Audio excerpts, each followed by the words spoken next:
is your secondhand advice from the book 12 Rules for Life by Jordan Peterson. Why do the top 1% of income earners have more wealth than the bottom 90%? What can lobsters teach us about confidence? Is modern feminism screwing up women? The answers to all these questions and many more can be found in the phenomenal bestseller 12 Rules for Life, An Antidote to Chaos by psychologist and former professor Jordan B. Peterson. I have created a graphic of these 12 rules designed using Canva that you can download as a reference. You will find the PDF below in my comments as my gift to you. Many popular fairy tales, children's stories, and even religious parables all attempt to teach us the meaning of life. It is often represented as a balancing act between order and chaos, the familiar and the foreign, or safety and adventure. Myths, historical texts, and the wisdom of philosophers such as Socrates and Aristotle have all been passed down from generation to generation. Human beings long for values and rules to govern our lives and give meaning. Jordan Peterson offers us a list of 12 such rules to help modern society navigate life with his pragmatic approach to being a more fulfilled, successful, and better person. Today, we'll talk about why you should clean your own house before pointing out another's mess, care for yourself like you would a child, and seek meaning through sacrifice, not happiness through pleasure. Let's begin. Rule number 1, stand up straight with your shoulders back. You're probably familiar with the phrase, the pecking order, right? We're accustomed to it being applied to chickens, but pecking orders aren't limited to these flightless birds. They occur naturally throughout the animal kingdom and represent the dominance hierarchy. For example, lobsters will fight fiercely over the best and safest shelter spots. Competitive conflicts cause different chemical balances in the brains of the winners versus the losers. These levels can even affect the posture of lobsters, with the winners being more agile and upright. This posture will make the lobsters appear more prominent and more intimidating, while the losers will remain submissive. We see similar hierarchies play out among humans. Rankings are typical in societies around the world and are not just physical. We compete in many other facets, including financially, politically, and socially. This is why the wealthiest 85 people have as much money as the bottom 3.5 billion people. Give yourself an advantage in the dominance hierarchy with good posture. When you stand up straight and carry yourself with confidence, your biology of belief changes. Hold your head high and strike the pose of a winner. Rule number 2, treat yourself like someone you are responsible for helping. Why are we so much better at helping others than we are ourselves? When your dog gets sick and the vet prescribes medication, you wouldn't not get that prescription filled. Yet 1/3 of us ignore the medical prescriptions we're given by our own doctors. Why do we fail to take care of ourselves and provide better care to our pets? One reason is that we are aware of our own flaws and weaknesses. This makes us feel that we don't deserve the kind of love and care we show to our dog, friends, or family. We feel self-loathing, which can lead to an unconscious self-punishment because we feel unworthy of feeling good. We don't value ourselves as much as others. Peterson advises you to do what's good for you. This doesn't mean doing what makes you happy or doing what you want. It means doing what is best for you and in your best interest. Care for yourself like you would a loved one. Rule number 3, befriend people who want the best for you. We've all heard the expression, you become the average of the 5 people you spend the most time with. Choose your friends wisely. Be friends with people who are moving upwards and whose values align with yours. The friends who emulate the values you want to uphold will motivate you to rise to their level. Have the type of friends that will lift you up when you're struggling, but who also won't tolerate you wallowing in despair and negativity. They want what's best for you. Consider this. If you have a friend whose friendship you wouldn't recommend to your sister, your father, or your daughter, why would you have such a friend in your own life? Rule number 4, compare yourself to who you were yesterday, not who someone else is today. The great lesson in this is humility. We used to be a part of smaller communities where hierarchies and status were apparent. It was easy to be a big fish in a small pond. Thanks to the internet, we're all a part of a global community. So it's easy to become humble when comparing yourself to millions of other people. You make progress by comparing yourself to your past successes, not to others. What you aim at determines what you see. It's human tendency always to see the present as lacking and the future as promising. This helps us stay motivated to push forward and take action. However, this also leads us to compare ourselves to others. In the game of life, there are many sub-games and many of those. There are even a few that align with your talents. But we like to think we are winning at everything. If you are winning at everything, then you are not growing. We are not only playing one game, we are playing multiple games simultaneously. Our career, relationships, personal projects, and many more. And no matter how much someone has accomplished, everyone has their own set of problems that you don't have. Physical, financial, emotional. This is why comparison is futile. The only comparison you should be doing is comparing current results to past ones. This keeps you accountable and moving forward. Ask yourself every morning, what can I do today that will move me closer to my goals? Rule number 5, do not let your children do anything that makes you dislike them. Research has shown that if a child has not been taught to behave correctly by the age of 4, it will be forever tricky for him or her to make friends. Raising a responsible and kind child is a parent's responsibility. Peterson says, 2-year-olds are the most violent people. Take one look at children on a playground and observe how they get vicious, punching, kicking, and even biting one another. They are aggressive because they want to explore and push boundaries. Although it's a good idea to encourage exploration, it's up to the parents to teach their kids how to be respectful and compassionate, to be happier and well-adjusted adults. There are 2 general principles of discipline which can teach kids how to become kinder, gentler, more civilized adults. The first is to limit the rules. Limit things to a few basic guidelines, such as don't bite, kick, or hit anyone else unless in self-defense. The second is to use the least force necessary to enforce the rules. Effective discipline is when the consequences are clear and the punishment fits the crime. Rule number 6. Set your house in order before you criticize the world. The world is filled with injustices and needless suffering. One of the worst forms of cruelty is that of adults who abuse children.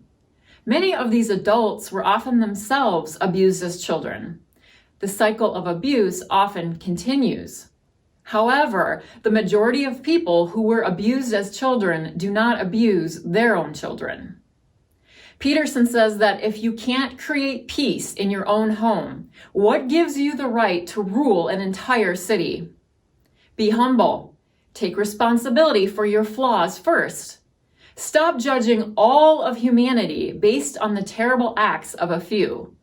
There are more good people in the world than bad. Clean up your own life and stop doing what you know to be wrong. Rule number 7. Pursue what is meaningful, not what is expedient. How many of us pursue pleasures every day that aren't in our best interests?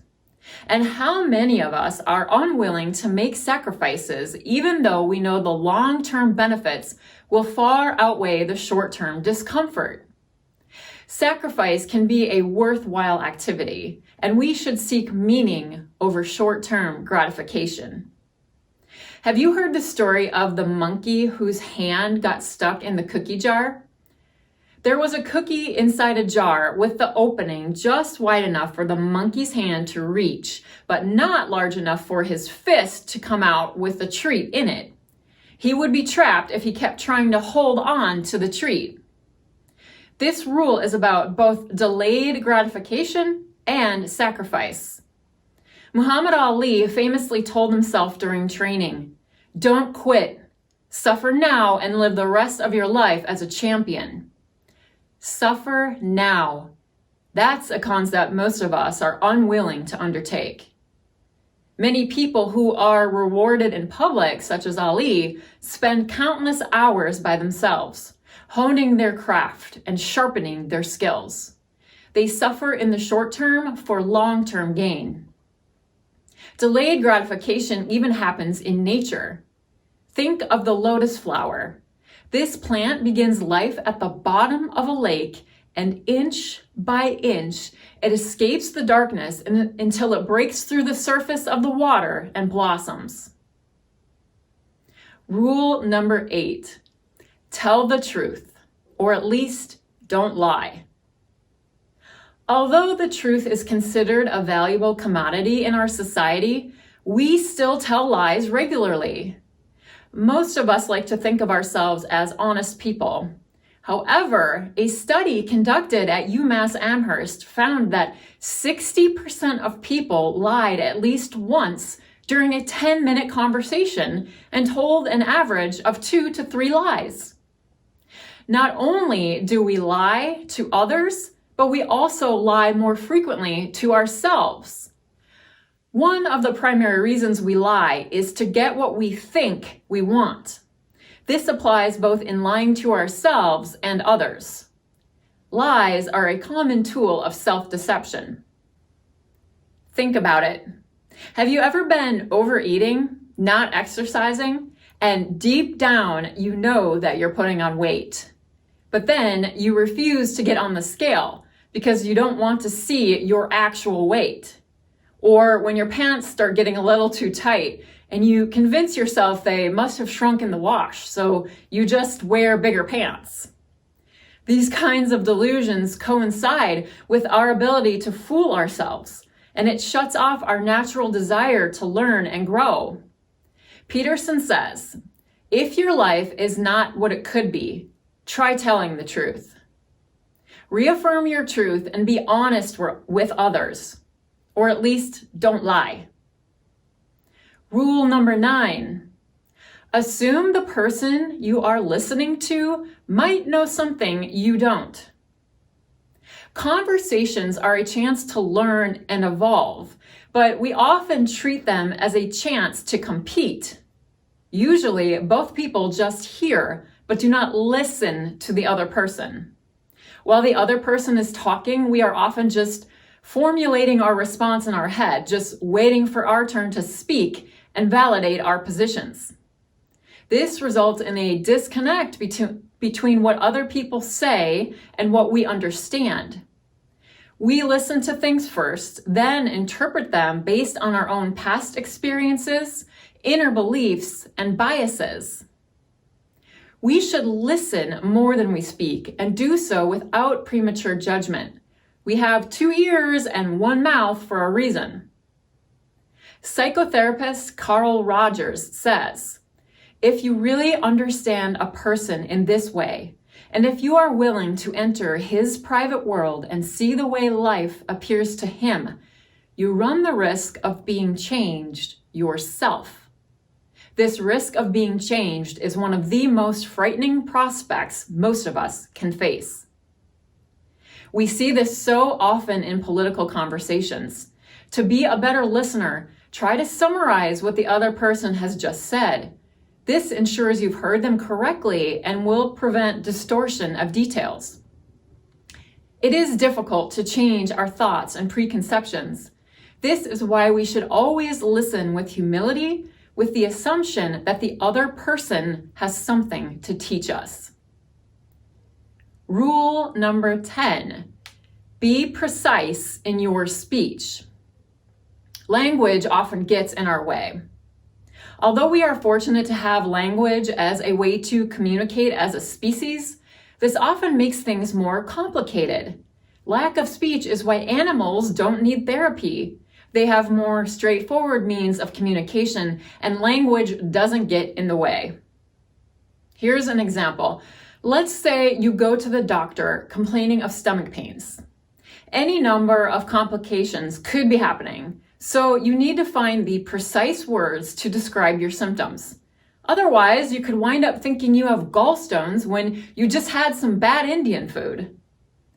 By being specific, you can get diagnosed much quicker and start to take steps to feel better. Precise language can make your relationships better as well. How often do we respond to the question, "How are you?" with just a few common phrases? Fine, good, okay. These answers are usually the polite response, but not often honest. And go back to rule number 8, tell the truth. Did you know there are actually around 34,000 emotions that a human can experience? What if we tried being more honest and precise when asked how we are feeling? You might be surprised at the connection you can form with another person when you do this. Rule number 11, do not bother kids when they are skateboarding. Here, the author uses skateboarding to illustrate why it is important to let children take risks independently. Kids need challenges because adulthood is full of adversity, and the sooner they learn to cope with hardship, the better. This rule is his most controversial rule as it highlights the problems with eliminating the patriarchy. While there are bad and oppressive men who have behaved deplorably, Peterson argues that men have also used their inherently aggressive attitudes for good. For example, engaging in healthy competition, taking risks for the sake of exploration, and making much needed progress for the benefit of society. According to the author, instead of repairing the destruction caused by those few bad men, we are fixated on destroying masculinity as a whole. This has left us with indignation directly targeted at the male population that can be overly harsh and short-sighted. He claims that the resurgence of right-wing politics results from the real world's reaction to emasculation. Maybe the answers lie somewhere in the middle. We should not bother kids when they're skateboarding, but we also should allow the boys to cry if they fall and hurt themselves. Also, we should encourage the girls to go out and skateboard as well. Don't stop either gender from taking calculated risks. Rule number 12, pet a cat when you encounter one on the street. Life is hard and full of sorrow, so it's essential to make the best of the small joys in life. Have you ever had to care for a sick loved one? It can be one of life's more difficult challenges. You may feel life is unfair, but understanding that the dark parts of pain and suffering offer meaning to peaceful moments. Peterson says, "You're in war, not a battle, and a war is composed of many battles. You must stay functional through all of them." Victories are hollow if there is no competition or struggle. In the same way, joyful moments would be meaningless if we didn't have to fight through difficulties and suffering to reach them. This rule allows us to embrace life and appreciate every good thing that comes our way. Everything is about point of view. It's this outlook that makes you take your time to stop and pet a cat when you cross one on the street. Remember, there is no daylight without the darkness of night, just as there's no order without chaos. There is suffering in life, but there is also infinite beauty. Choose your perspective. Let's review. Struggle is a guarantee of life. Take responsibility for your own life before you judge the world. Care for yourself the way you would a loved one and do what is best for you, which is not always what makes you happy. Appreciate all the joy and beauty in life, wherever it can be found. We all carry both dark and light within us because one can't exist without the other. Always ask yourself, how was I wrong? This keeps us honest and open to new thoughts and encourages growth. So, what is your favorite rule? Do you have any other rules you might add to the list? Comment below with your best advice. And please be sure to like and subscribe as well. And thank you for watching. Did you know there are actually around 34,000 emotions that a human can experience? Really? That can't be right. No, I wrote this. This is right. That is right. That is right.